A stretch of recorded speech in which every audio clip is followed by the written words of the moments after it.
Hey everybody, welcome back to my front porch, and this is the second lecture of the coronavirus era, delivering via YouTube.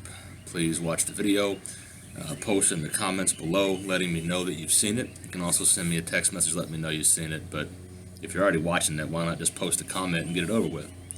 So, as I said in Monday's lecture, we're gonna discuss a bunch of constitutional amendments.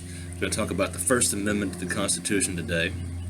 But before we get into that, I want to say two things.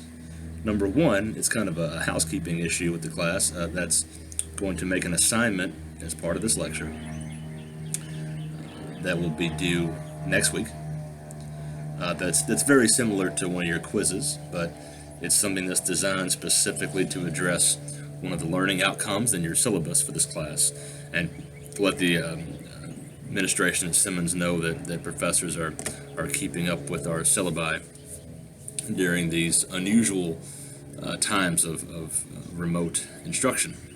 So, with that, that's one thing. Other thing I want to tell you before we get into the First Amendment is that we are going to talk on and off throughout the rest of the semester as we discuss these amendments to the Constitution about a much bigger picture issue that ties all of this in, and that is the centuries-old debate about who is an American, who is not, to whom do these rights in the Constitution apply, who has the right to take advantage of the protection and the laws of the United States, to look out for their own interests, and to protect themselves against an unjust government, protect themselves against their unjust people, against their neighbors, and who doesn't.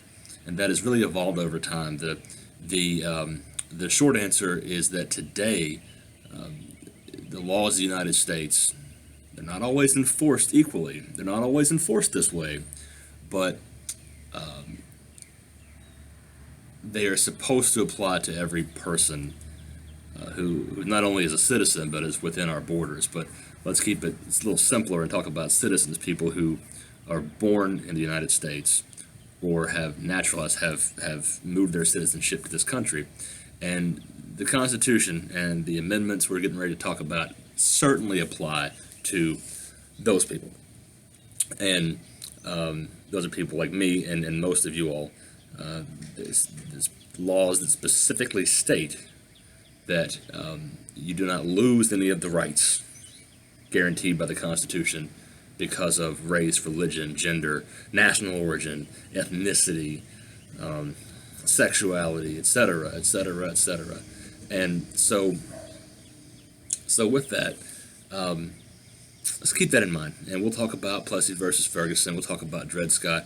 We'll talk about those things in the context of the amendments that I listed off for you on Monday. And we're going to start today with the First Amendment. So, the First Amendment to the U.S. Constitution, and it's in the appendix of your textbook. It's also very easy to Google, but I'll tell you very quickly. It says that Congress shall make no law respecting an establishment of religion, or prohibiting the free exercise thereof, or abridging the freedom of speech, or of the press, or of the right of the people peaceably to assemble and to petition the government for a redress of grievances. So a lot of stuff in that one very long run-on sentence, but we'll focus right now on the freedom of expression and religion. I'm sorry, freedom of expression and freedom of speech. So religion's important. It's important that the government cannot, well, according to the Constitution, cannot restrict freedom of worship. That's in other words, it's government may not give people a religious test before admitting them through customs office at an airport. They cannot. The government cannot simultaneously allow Christians to worship freely while saying Muslims are going to have restrictions on their worship services. So things like that. But let's talk about freedom of speech and freedom of expression. These are important. Remember the founders, the folks who set up this country and wrote this Constitution, they were very leery of a government being able to censor its people. They came from a European tradition where monarchs had the ability to censor the words of their people. If he said something about the king and it got back to the king and the king didn't like it, he could take you out. That was something that happened a lot in Europe, and it happened throughout not just Europeans. It happened throughout the world when you have absolute monarchs or emperors or something of that sort. And it doesn't just have to be a monarch. It can be an elective government where the Congress has the ability to retaliate against people who say things they don't like. And the United States is not the only country with the freedom of speech and freedom of expression. But in the late 1700s, when this Constitution was being written, it was kind of a big deal. It was a major step to put in writing, and not the first time it had been done, but to put in writing for a fairly large country that the government cannot restrict what you say. Now, it sounds cool, but has the government ever censored what people said because the government didn't like what people were saying? Yeah, absolutely they have. They've done it all the time. More in the past, arguably, than now, but it happens. It happens, and a lot of times there's been a lot of great injustice, some of the censorship done by this country. A lot of it's done during wartime, when there are people who are in this country or citizens of this country who don't agree with what the U.S. military is doing, and they'll speak out against it. There have been some issues of that over the years, and when the country was young, in the early 1800s, there were some actual acts of Congress that gave Congress or the president power to crack down on anti-government rhetoric, anti-government speech. Now, those laws are unconstitutional. They're in direct violation of the First Amendment. But it often takes our government, our judicial system, a while to sort those things out. So I should also throw in that every right guaranteed by these amendments to the Constitution that we're going to talk about from now till the end of the semester, they all really come with a caveat. They should all come with a disclaimer that has the right listed out in it, and then it should say up to a point. So we have a right of free speech up to a point. What do I mean by up to a point? Well, you can say, without being arrested and punished by the government, you can legally say anything you want to in this country. Up to the point where, for example, it becomes inciting violence. So I'm a Christian, and I can profess my religion all I want to in this country without breaking the law. For me to say I'm a Christian and say why I think other people should be as well, and try to convert them to Christianity, that's not illegal. But if I use Christianity, if I use the Bible to justify violence or encouraging or inciting others to commit acts of violence, that is illegal. So we have a right to free speech up to a point. You can criticize the President of the United States all you want to, but you can't legally threaten to do him harm. You cannot threaten to kill the President. That in itself is a major crime. And that's a crime people have actually committed. That's one major exception to the First Amendment right to free speech and free expression. So keep that in mind with all these amendments. You have rights up to a point. Up to a point. So why does this matter? Besides the fact that we have a world history of governments oppressing people who say things the government doesn't like, and if we're going to be free people, if we're going to have liberty, if we're going to have the ability to do and say what we please without worrying about the consequences, the legal consequences, then it's important for that reason, but also it's important because of the media. What do people say, a free press in this country? Well, the term comes from back when we had actual newspaper presses, and that's how people got their news. But the media, the freedom of media today is important. The fact that President Trump can criticize mainstream media like CNN and NBC, but he does not have the legal authority to shut them down. He can do all sorts of things to mess with their business, their ability to make money, and to cover the White House and to cover politics in a way that he thinks they should. But he cannot order them how to cover his administration in the media, and he cannot shut them down. He cannot issue an executive order saying NBC has to close its doors. He could try, but it would be struck down by the courts as blatantly unconstitutional and in violation of the First Amendment.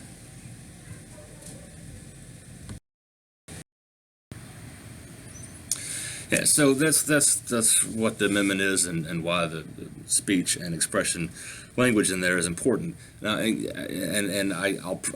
probably gonna get tired of hearing me say this, but remember, you have those rights up to a certain point.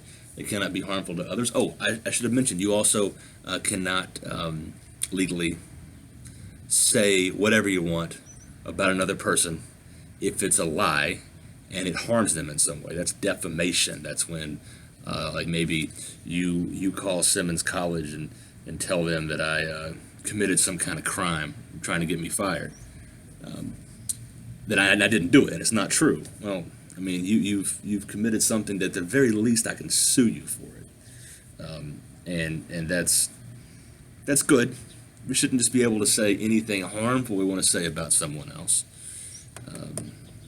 That comes up a lot with media. I say we have a free press, and the media has a right to their free speech and criticize the government. True, but if media criticizes or publishes false information about a person, about an individual, that is untrue, that individual can sue the newspaper or sue the website that published that misinformation. So we have these rights up to a point. And also, as I say this stuff, I have a way of stating it in a way that's very matter of fact, like this is the law and that's the way that it is in this country. But obviously, not all these things work this way all the time. Even though the Constitution does not say this, in practice, in reality, some people have more of a right to free speech and expression than others. For a number of reasons that we can get into if y'all want to. Remember, if you want to hear more about any of these things, if you have specific questions, leave it in the comments below. Make sure you tell me you watched the video, but also say, hey, can we talk about this on the next video? And my answer will, if it pertains to this subject matter or government politics at all, my answer will be yes, of course we can. So, moving on. I mentioned there's going to be an assignment. This is very similar to the type of quizzes you would have in class, but this is something that I'll say on here, and I'll email it out later in the week. I'll email it out before the end of the week, but to all of you. But I'll say it right now. And this is an assignment. You can type it up and email it to me. It's going to be by far the easiest way, since I'm not going to see any of y'all in person for the rest of the semester. Type this up and email it to me. And if you have any questions about it, text, call, or email anytime. But the assignment is this. I would like you to identify a specific instance of injustice in the United States today. A specific instance of injustice. Tell me what the government could do to address it and to make it better. So, I want a specific type of injustice, something that is wrong that happens in this country today, that is unfair, that something that happens to people. It can be one person or it can be millions of people. But something that happens to people that is not okay, in your opinion. It is not okay, and it happens regularly. This could be police brutality. This could be racial profiling in job hiring. This could be some type of religious discrimination. It could be gender discrimination. It could be something that big and broad like that, or it could be something narrower that happened to you or someone you know. You don't have to tell me if it's you or someone you know. It doesn't need to. I don't need to know that. But it can be anything that happens to people in this country today that you believe is an injustice, a miscarriage of justice, and tell me what the government can do to fix it. When I say government, it could be federal, state, or local.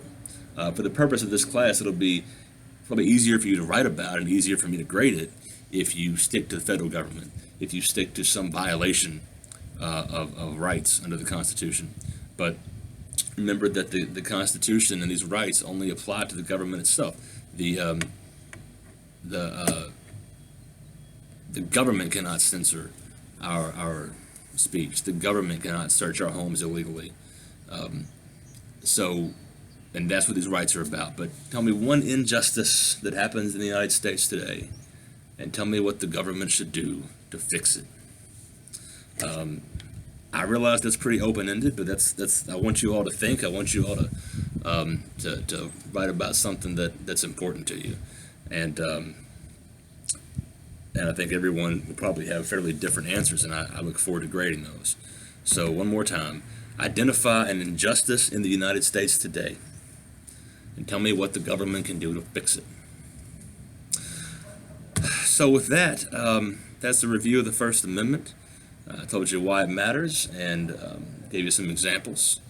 I've given you an assignment, and I really wish to God I was able to interact with you all, and we could have some questions and some back and forth and some discussion and debate. But at least for the time being, that's not how we're going to do this. And thank you all for your patience. Thank you all for bearing with me and bearing with the college as we make sure that there's some instruction and there's some learning and some thought-provoking development going on at Stemmons College as we're all locked down at home and unable to go to school, and for many people unable to go to work. I hope you all are able to work or able to provide for yourselves and your families in some way. I know it's become a little tricky, but I think we're going to sort this out, but I also think we're going to be locked down a whole lot longer because this situation has not gotten any better yet. More and more people getting sick every day, so please take care of yourselves, take care of your families, stay socially isolated, stay safe, and I look forward to hearing from you all. Comment below that you watched the video, ask if you have any questions about it, call or text me anytime. And y'all have a great rest of the week.